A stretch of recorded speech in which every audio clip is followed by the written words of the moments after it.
Hey there, Rebecca Case, licensed clinical social worker and EMDR trainer and consultant, coming to you with another EMDR tip video. So I want to dispel a myth about EMDR, and that is that EMDR is only for trauma and PTSD. It's not. EMDR therapy can be used with your entire caseload, and there is no clinical presentation that is a rule out for EMDR therapy. EMDR therapy is an entire therapeutic model. It's an entire clinical orientation. And we often think of EMDR as think about that yucky memory, think about your trauma experience and follow my fingers as your client receives bilateral stimulation. But that's only one phase of EMDR, and there's actually 8 phases of EMDR. The earlier phases of EMDR focus on building a really thorough and robust case conceptualization, because when you have a solid case conceptualization in place, that then inspires your intentionality based on your client's goals and your kind of clinical conceptualization of the presenting issue and what's leading to your client's symptoms. And when we have good case conceptualization and we have intentionality, that's what then inspires interventions. Without case conceptualization, we can't have intentionality and we can't have thoughtful interventions. Otherwise, we're just kind of throwing wet noodles against the wall and hoping that something sticks. So EMDR therapy teaches clinicians a really well-rounded framework for developing a really thorough case conceptualization. And we do that through what's called the adaptive information processing model, which Francine Shapiro developed as a way to explain how the storage of memory contributes to symptoms or health and wellness. So the adaptive information processing model is a way to explain how the nervous system processes information. And when the nervous system is able to fully process information and integrate experiences, memories are adaptively stored. Adaptively stored memories lead to health and wellness. They help us with resiliency. They teach us that we can go through adversity, but gosh, I still feel like really strong, or I'm so grateful for what I learned in that, or that was a really hard experience, but I wouldn't take it back because of the adaptive meaning I've made of it.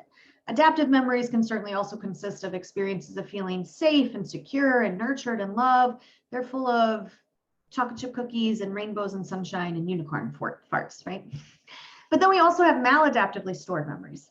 Maladaptively stored memories can certainly be caused because an experience was traumatic. It was just overwhelming for the nervous system to be able to process and integrate because we were so scared, we were terrorized, we were in imminent fear for our lives.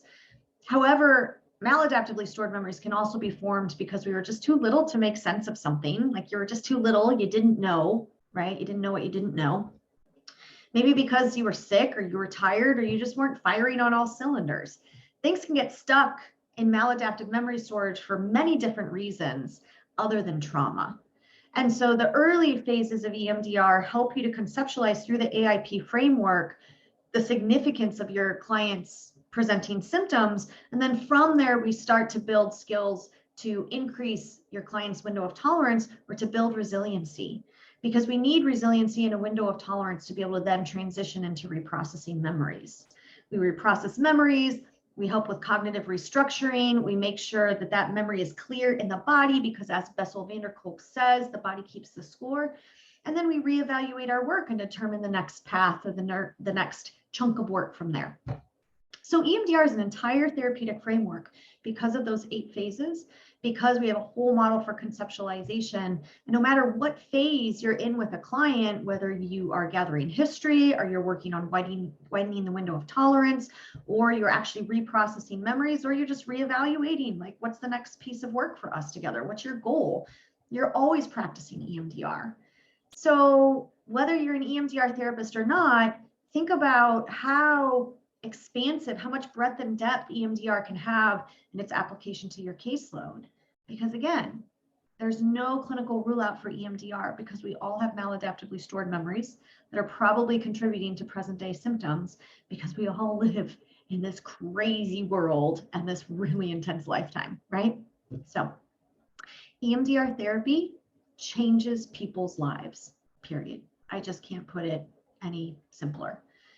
So if you're looking to get trained, if you're already trained and you're looking for more advanced tools and how to apply EMDR therapy to some of your special clinical populations like addictions, disordered eating, complex trauma, how to integrate ego states, whatever that may be, check out Rebecca Case & Co. You can find us at RebeccaCase.com.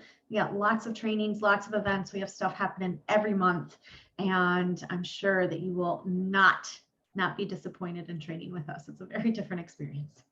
All right, stay well, healer. Bye-bye.